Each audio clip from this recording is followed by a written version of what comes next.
চলো এবার আমরা ছড়াটা পড়ি। ঝড় ওঠে বৈশাখে, জ্যৈষ্ঠীতে আম পাকে। বৈশাখ মাসে কি হয়, ঝড় ওঠে, আর জ্যৈষ্ঠী মাসে আম পাকে। উপরে একটা ছবিতে দেয়া ছিল একটা ঝড়ের দৃশ্য আর আম পাকার একটা দৃশ্য। বিশেষ করে বৈশাখ মাসের বিকেলে কালবৈশাখী ঝড় হয়। কম করে দুটো মাস দারুণ গরম থাকে। এই বৈশাখ মাস আর জ্যৈষ্ঠী মাস, এই দুটো মাস কি দারুণ গরম থাকে। তখন গ্রীষ্ম ঋতু বা গ্রীষ্মকাল। আষাঢ়ে মেঘের মেলা, শ্রাবণে বন্ধ খেলা। আষাঢ়ে মেঘের মেলা, আষাঢ় মাসে একেবারে মেঘের যেন মেলা বসে আকাশে। শ্রাবণে বন্ধ খেলা, শ্রাবণ মাসে কি খুব বৃষ্টি হয় আর ছেলেমেয়েরা কিন্তু খেলা করতে পারে না মাঠে, সেজন্য বলা হচ্ছে শ্রাবণে বন্ধ খেলা। কম করে দুটো মাস চলে বর্ষার পালা, আর এই আষাঢ় শ্রাবণ এই দুই মাস নিয়ে হচ্ছে বর্ষা ঋতু। এই সময় কি চলে, বর্ষার পালা চলে। ভাদ্রে টেকে না মন, ভাদ্রে টেকে না মন, আশ্বিনে পার্বণ। ভাদ্র মাসে কিন্তু আর মন টেকে না, কারণ সামনেই আশ্বিন মাসে পার্বণ। এই সময় কি দুর্গাপুজো হয়। আর এই সময় কি ঋতু, শরৎ ঋতু। দেখো, শরতের সাদা ফুলে ঢেকে যায় কাশবন। ভাদ্রে মন টিকতে চায় না, কারণ আশ্বিনে পার্বণ, পুজো পার্বণ হবে। শরতের সাদা ফুলে ঢেকে যায় কাশবন।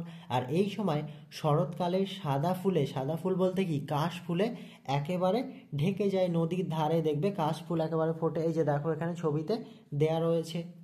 তারপরে দেখো, কার্তিকে ধান তোলা। কার্তিক মাসে কি নতুন ধান ওঠে, অঘ্রাণে ভরে গোলা।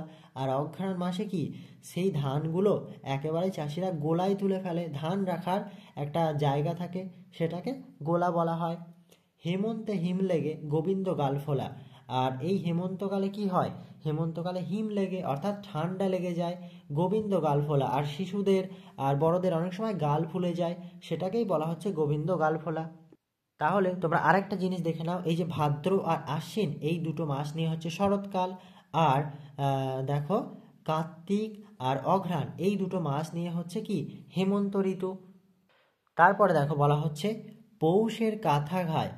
পৌষের কাঁথা গায়ে অর্থাৎ পৌষ মাসে কিন্তু কাঁথা গায়ে দিয়ে থাকা যায়। মাঘ মোটা লেপ চায়, মাঘ মোটা লেপ চায়। মাঘ মাসে এতই শীত পড়ে যে মোটা লেপ লাগে, তখন কিন্তু কাঁথায় আর কাজ হয় না, লেপ লাগে। শীতের এ দুটো মাস উত্তরে হাওয়া বয়, অর্থাৎ পৌষ আর মাঘ এই দুটো মাস নিয়ে হচ্ছে শীতকাল। আর এই সময় উত্তর দিক থেকে একটা হাওয়া বয়ে আসে। ফাল্গুনে ভরে ফাগে, ফাল্গুনে ভরে ফাগে। ফাগ মানে হচ্ছে রঙের খেলা অর্থাৎ হোলি, হোলিকে ফাগ দিয়ে বোঝানো হয়েছে। ফাল্গুনে ভরে ফাগে। চৈত্রে পরব লাগে, আর চৈত্র মাসে পরব লেগে যায়। কি পরব লাগে চৈত্র মাসে, চৈত্র মাসে কিন্তু ওই যে একটা উৎসব হয়, ওটার নাম হচ্ছে গাজন হয়, শিবের গাজন হয়, যেটাকে আমরা চড়ক বলে থাকি।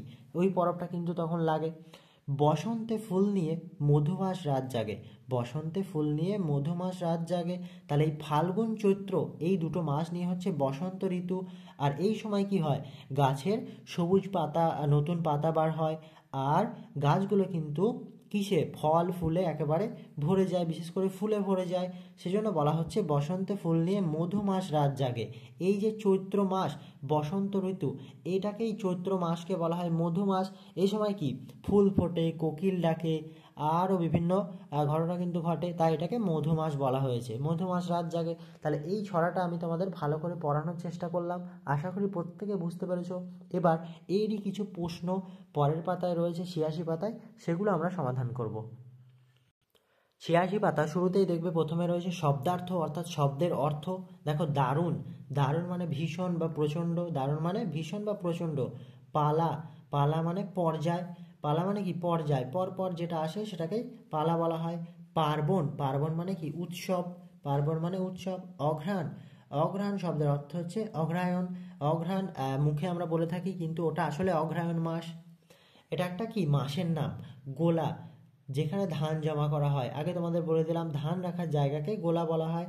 যেখানে ধান জমা করা হয় সেটাকেই গোলা বলা হয়। ফাগ, ফাগ মানে কি রং, ফাগ মানে রং। ১২ মেশে মানে ১২ মাসের, ১২ মেশে মানে ১২ মাসের।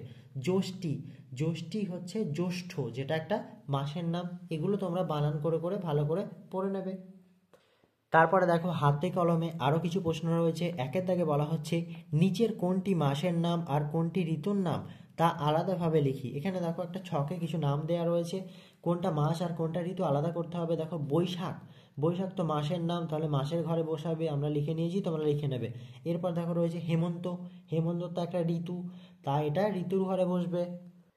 এরপরে দেখো কি রয়েছে আশ্বিন, আশ্বিন একটা মাসের নাম, তাই মাসের ঘরে কিন্তু বসাবে, আমরা বসিয়ে নিয়েছি। শ্রাবণ, শ্রাবণও একটা মাস, মাসের ঘরে বসাবে। এরপর রয়েছে শরৎ, শরৎ কি ঋতু, এই যে ঋতুর ঘরে আমরা বসিয়েছি, তোমরা বসাবে। বসন্ত, এটাও হচ্ছে ঋতু, ঋতুর ঘরে বসবে। কার্তিক, কার্তিক হচ্ছে কি মাসের নাম। আর ভাদ্র, ভাদ্রও হচ্ছে মাসের নাম, এটা এই ঘরে বসিয়ে দেবে। তাহলে মাস আর ঋতু এখান থেকে আলাদা করে ফেললাম। এখানে ছিল 1 2 3 4 5, 5টা মাসের নাম আর 3টে ঋতুর নাম। এবার 2-এর দাগে দেখো বলা হচ্ছে শূন্যস্থান পূরণ করি, শূন্যস্থান পূরণ করি। 2-এর এক, বৈশাখে ঝড়কে চিনি ড্যাশ নামে, বৈশাখে ঝড়কে চিনি কাল বৈশাখী নামে, এখানটা লিখে নেবে কাল বৈশাখী, কয়কাল লকাল বয়ই তালবস্য আকার ক্ষয় দীর্ঘী, কাল বৈশাখী নামে। 2-এর 2, বাংলায় জ্যৈষ্ঠী হলো, জ্যৈষ্ঠী তো আমরা মুখে বলি, এটা হলো জ্যৈষ্ঠ মাস, বর্গী জয় জফলা ওই পেটকাটা মধ্যে শয়ট হয় জ্যৈষ্ঠ মাস। আর অঘ্রাণ হলো অগ্রহায়ণ, অগরফলা হয় একা অন্তস্থ মধ্যাহ্ন অগ্রহায়ণ মাস, তাহলে এই দুটো লিখে নেবে। এবার 3-এর দাগে দেখো কোন ঋতু কবির চোখে কেমন, অর্থাৎ কোন ঋতুতে কি কি ঘটনা ঘটছে সেগুলো লিখতে হবে এখানে। প্রথমে গ্রীষ্ম ঋতু, দেখো গ্রীষ্ম ঋতুতে কবির চোখে কেমন ছিল, ঝড় ওঠে বৈশাখে, গ্রীষ্ম ঋতুতে বৈশাখ মাসে কি ঝড় উঠছিল, জ্যৈষ্ঠীতে আম পাকে, জ্যৈষ্ঠ মাসে কি আম পাকছিল, কম করে 2 মাস দারুণ গরম থাকে, এই 2 মাস দারুণ গরম থাকে কবির চোখে, গ্রীষ্মকাল এরকমই ছিল। এরপর দেখো বর্ষা, আষাঢ়ে মেঘের মেলা, কবির চোখে বর্ষাকালে আষাঢ়ে মেঘের মেলা হয়, আর শ্রাবণে বৃষ্টিতে খেলা বন্ধ হয়ে যায়।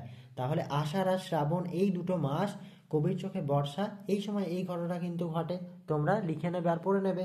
এরপর দেখো শরৎ ঋতু, আর শরৎ ঋতু দেখো কি কবির চোখে কেমন ছিল, ভাদ্রে মন টেকে না, কারণ আশ্বিনে পার্বণ, ভাদ্রে মন টিকতে চাইছিল না, কারণ সামনে আশ্বিন মাসে পার্বণ, পার্বণ মানে কি উৎসব। শরতের সাদা ফুলে ঢেকে যায় কাশবন, আর শরৎকালে সাদা কাশ ভুলে একেবারে ঢেকে যায়, কবির চোখে শরৎকাল কিন্তু এরকমই ছিল, তোমরা লিখে নেবে। এরপর হেমন্তকাল, হেমন্তকাল দেখো কার্তিকে ধান কাটা হয়, হেমন্তকাল কি কার্তিক অঘ্রাণ এই 2 মাস নিয়ে কিন্তু হেমন্তকাল, এই সময় কি কার্তিকে ধান কাটা হয় এবং অঘ্রাণে গোলা ভরে যায় এবং হিম পড়ে, আর হেমন্তকালে কিন্তু হিম পড়ে, কবির চোখে হেমন্তকাল এরকমই ছিল। এরপর দেখো শীতকাল, পৌষ মাঘ 2 মাস শীতকাল, কবির চোখে কি পৌষ মাঘ এই 2 মাস ছিল শীতকাল, আর এই সময় কি হয় উত্তরে হাওয়া বয়, এই সময় কি হয় উত্তরে হাওয়া বয়, তোমরা লিখে নেবে।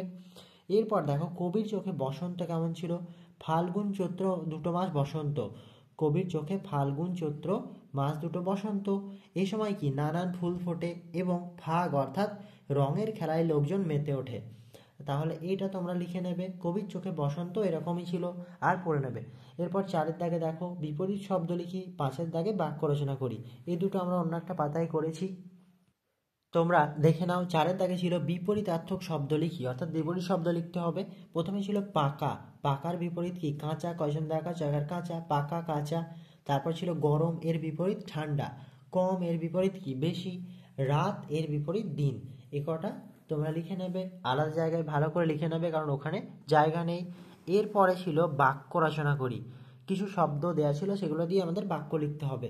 বাক্য রচনা করি, প্রথমে ছিল ঝড়, বৈশাখ মাসে কাল বৈশাখী ঝড় হয়, ঝড় দিয়ে আমরা এই বাক্যটা লিখেছি। দেখো এই ঝড় কথাটা এখানেও রয়েছে, তাই এটা কিন্তু বাক্য রচনা হলো। এরপর পার্বণ, আশ্বিন মাসে পার্বণ শুরু হয়, এই যে পার্বণ এখানেও রয়েছে এখানেও রয়েছে, তার মানে পার্বণ দিয়ে এটা একটা বাক্য রচনা হলো। এখানের এই যে শব্দটা এখানে কিন্তু থাকতে হবে, তবেই বাক্য রচনা হবে। এরপর দেখো ফুল, বসন্তকালে নানা ফুল ফোটে, তোমরা এই বাক্যগুলো লিখতে পারো বা অন্যও লিখতে পারো, কোনো অসুবিধা নেই। হিম, শীতকালে হিম পড়ে, এই যে দেখো হিম ওখানেও রয়েছে এখানেও রয়েছে, তাহলে হিম দিয়ে বাক্য একটা হচ্ছে। তাহলে এখানে তো এই পর্যন্তই ছিল, আর তো কিছু নেই, তোমরা এগুলো লিখে নেবে আর ভালো করে পড়ে নেবে। আমাদের আজকের ভিডিওটা এই পর্যন্তই থাকছে, ভিডিও ভালো লাগলে অবশ্যই একটা লাইক করে চ্যানেলটি সাবস্ক্রাইব করে সাথে থেকো। প্রত্যেকে সুস্থ থাকো, স্বাভাবিক থাকো, মন দিয়ে পড়াশোনা করো, প্রত্যেককে অনেক ধন্যবাদ।